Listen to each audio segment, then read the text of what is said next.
সুপ্রিয় দর্শক, আসসালামু আলাইকুম। কেমন আছেন আপনারা সবাই? আশা করছি আপনারা সবাই অনেক অনেক ভালো আছেন। দর্শক, চলে আসছি পেঁয়াজ রসুন আলুর পাইকারি আড়তে।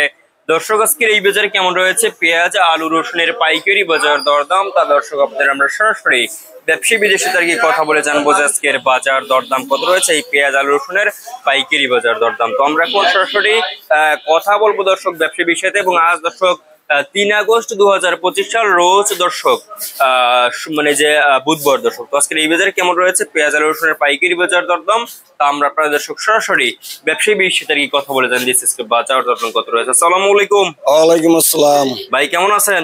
আলহামদুলিল্লাহ ভাই। আজকের এই বাজারে পেঁয়াজের বাজার কেমন রয়েছে, বাড়তির দিকে না কমতির দিকে? হ্যাঁ ভাই, পেঁয়াজের বাজার বাড়ার কথা কিন্তু বাড়ে না ভাই, আরো কমের দিকেই আছে। কমের দিকে আছে ভাই। ইন্ডিয়ান পেঁয়াজ কি অবস্থা? ইন্ডিয়ান পেঁয়াজ কি আসবে আরো? ইন্ডিয়ান পেজ না আসাই ভালো ভাই। ইন্ডিয়ান পেজের কারণে মনে করেন মানুষে বেতালে পড়ে যায়।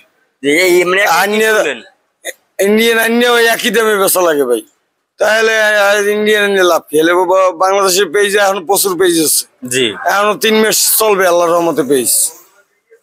তা ইন্ডিয়ান পেজ দিয়ে আমরা করবো কি? ইন্ডিয়ান পেজ আইলে আরো দুটো না হয়ে যায়। জি, এখন আমদানি কেমন বর্তমানে পেঁয়াজের? আমদানি আছে মোটামুটি ভাই, মোকামে বাজার কম, গৃহস্থরা মাল বেচতে চায় না, ঠিক আছে, লস হয় বলে, জি এই জন্য মাল গৃহস্থরা বেচতে চায় না। আবার ব্যাপারীরা কিনে নিয়ে হেরাও বেহালে পড়ে। ব্যাপারীরা মনে করেন ওখানে 2500-2400 টাকা বাজার কিনে এনে এই দামই বেচা লাগে, তাই গাড়ি আউন যাওন গাড়ি ভাড়া খরচ সব হাও। জি, তো বর্তমানে কি পেঁয়াজের দাম কি বাড়তির দিকে না কমতির দিকে? কমতির দিকেই আছে ভাই, বাড়তির দিকে কোনো বাজার উঠতেই আছে না, পেঁয়াজের বাজার উঠেই না। আচ্ছা, ইন্ডিয়ান পেঁয়াজ তো বন্ধ, তারপরও পেঁয়াজের দাম তো বাড়তেছে না। না, পেঁয়াজের বাজার বাড়তেছে না ভাই। যে আজকের বাজারে মনে করেন ভালো একেবারে মাথার বাসা পেঁয়াজ বেশি 65-66 টাকা, একেবারে বাসা মাল।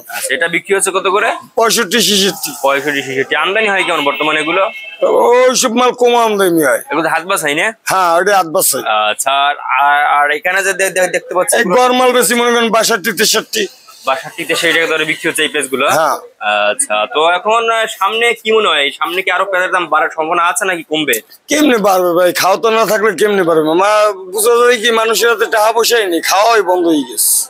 টাকা পয়সাই নেই? টাকা পয়সাই নেই, বেচা কিনে নাই একদমই। বেচা কিনে একেবারে ঠান্ডা, একেবারে টোটাল কোনো বেচা কিনেই নেই। মানে হঠাৎ এমন হয় মানে হলো কেমন বলতেই পারি না। এই যেমন মনে করেন বাজারে কোনো বেচা কিনে নাই, লোকজন নাই, মারে বসে রাস্তাঘাটে লোকজনই দেখা যায় না।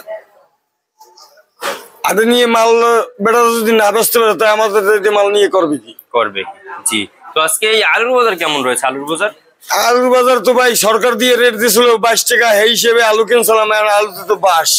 আলু আজকে বিক্রি হচ্ছে কত করে? আলু আজকে 15-15.5 এই বিল বেচা কিনেছি। মানে বেচা থেকে কত আনলেন? কিনে আনছি 16 টাকা 65 পয়সা পড়তে পড়ছে। কয় টাকা মানে খরচ গেছে? 16 টাকা 65 পয়সা পড়তে পড়ছে। বেশি 15 টাকা। 15 টাকা। কেজিতে 1 টাকা 65 পয়সা লস। জি, বুঝতে পারছি। তো আজকে দেশি রসুনের বাজার কেমন রয়েছে? আজকে দেশি রসুন বাজার ভাই 60-65-70 এই বেশ চলতেছে। আচ্ছা, আর চায়না রসুনের বাজার? চায়না রসুন 115-12-10। আর চায়না আদার বাজার দরদাম কত রয়েছে? চায়না আদা চলতেছে 120 টাকা 25 টাকা। 120-25 টাকা দরে বিক্রি। হ্যাঁ। আচ্ছা, আপনার নাম? মোহাম্মদ রফিকুল ইসলাম, হাটখোলা রোড, পেজপট্টি, বিসমিল্লাহ ট্রেডার্স। আচ্ছা, আপনাকে অসংখ্য ধন্যবাদ। দর্শক, আমরা ব্যবসায়ী বিষয়ে কথা বলে জানিয়ে দিয়েছি আজকের বাজার দরদাম কত। দর্শক, তো এই ছিল আজকের বাজারে আমার কাছে দর্শক সর্বশেষ আপডেট। দর্শক।